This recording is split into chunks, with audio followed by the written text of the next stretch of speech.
समुद्र की महातरंगों से विराजमान यहोवा अधिक महान है। परमेश्वर उन महानदों से अधिक और महासागरों से भी और उसकी तरंगों से भी अधिक महान है और वो विराजमान है।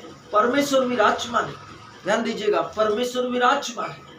और इसलिए प्रभु परमेश्वर विराजमान है, इसका अर्थ है परमेश्वर ने कहा मैं तुम में बसूंगा, मैं तुम में बसूंगा, तुम में विराजमान होऊंगा और तुम में चला फिरा करूंगा। अब यदि आप में परमेश्वर है और आप भयभीत हैं तो आपको वो शब्द याद आने चाहिए यीशु के, जब उसने पेत्रुस से कहा संपूर्ण विश्वास के बल पर तुम चल सकते हो।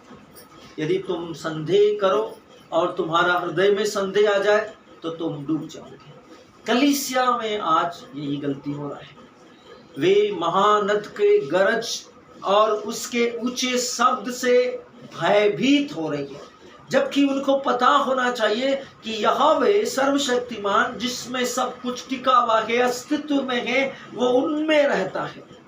और आप कलीसिया अत्याचार नहीं सह सकती, क्योंकि कलेश काल यीशु मसीह ने क्रूस पर दंड के रूप में पूरा दाम चुकाकर अदा कर दिया है। अब आपका काम नहीं है दंड सहना, दुख सहना, तकलीफें सहना, आपका काम है राजाओं के समान शासन करना।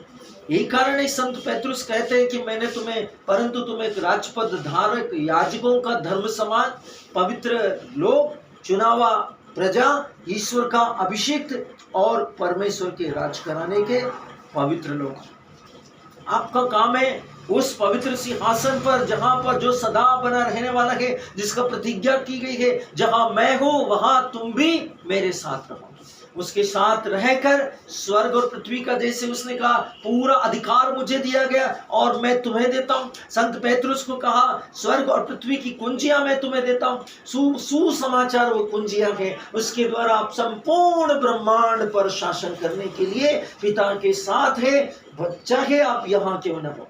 जैसे यीशु पृथ्वी पर थे, लेकिन जो कुछ भी वो कहते थे वो स्वर्ग से होता था। ऑर्डर कहाँ से आते थे? स्वर्ग से आते थे, चाहे वो पृथ्वी पर खड़े होकर बोल रहे। इसलिए यीशु ने कहा कि स्वर्ग और पृथ्वी का कुल इख्तियार, सारा अधिकार मुझे दिया गया, ये मैं तुम्हें देता हूँ। इसलिए भयभीत मत हो। जो महागरज है वो तुम्हारे पैरों के नीचे है, वो तुम्हारे ऊपर नहीं है। तुम्हारे ऊपर महिमा और सामर्थ्य, हालेलुया।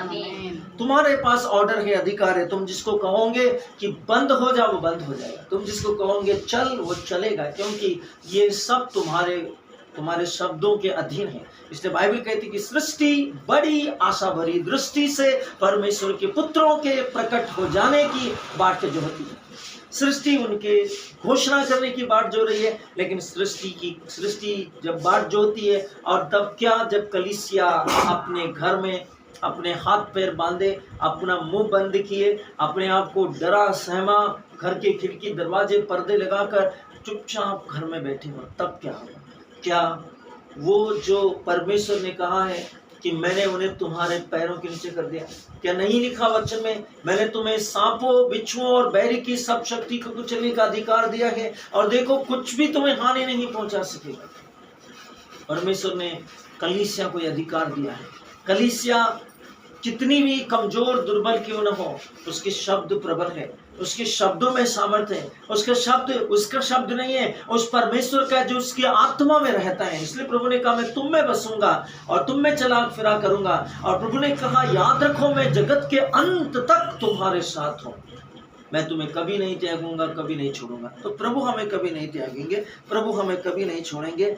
हम उसके साथ विराजमान हैं और यहोवा अधिक महान है।